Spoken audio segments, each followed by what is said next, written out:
YouTuber গৌরব তপাদার, যার বিয়ের পরেই চলছে তুমুল বিতর্ক। একজনের সাথে সম্পর্ক ছিল, কিন্তু সেই সম্পর্ক তাদের মধ্যে স্থায়ী হয়নি। যদিও সেই সবকে মুছে ফেলে আবার নতুন করে জীবন শুরু করেছেন গৌরব, কিন্তু এখনো গৌরব তপাদারকে নিয়ে চলছে বিরাট বিতর্ক। কিন্তু জানেন কি, গৌরবের সাথে কিভাবে চায়ের ঠেকে আড্ডা থেকে শুরু হয়েছিল গৌরব প্রিয়াঙ্কার প্রেম? এতদিন পরে এবার গৌরবের সঙ্গে সম্পর্ক নিয়ে মুখ খুললেন প্রিয়াঙ্কা। ঠিক কি বললেন তিনি, দেখুন। গৌরব তপাদারের সঙ্গে প্রিয়াঙ্কার প্রেমের জার্নিটা কিভাবে শুরু হয়েছিল তা জানতে নই নভেলি দুলহান প্রিয়াঙ্কার সঙ্গে যোগাযোগ করা হয়। চায়ের থেকে কিভাবে গৌরবের সঙ্গে প্রেমটা জমে উঠেছিল সেই গল্পই শোনালেন তিনি।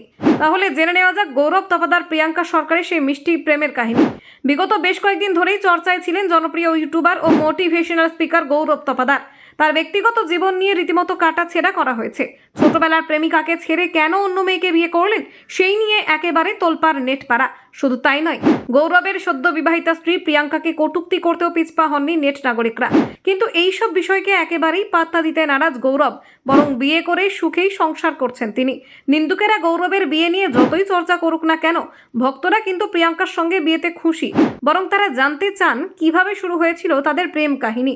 প্রিয়াঙ্কা বলেন, আমাদের দেখাটা খুব অদ্ভুতভাবেই হয়। একই পাড়ায় থাকতাম, কিন্তু কোনোদিনও আমাদের দেখা হয়নি। গত বছর চায়ের দোকানে একে অপরকে খুব ভালোভাবে নোটিশ করি। প্রথম দেখাতেই একটা ভালো লাগা তৈরি হয়। ধীরে ধীরে কথাবার্তাও শুরু হয়। ফোন নম্বর আদান প্রদানের পর পরবর্তীকালে ফোনেই নাকি বাকি প্রেমালাপটা সারা হয় আর কি। ফোনে যখন কথা হতো তখনই খুব ভালো একটা বন্ডিং তৈরি হয়েছে আমাদের মধ্যে। ব্যুরো রিপোর্ট, কেবি টেলিফিল্ম।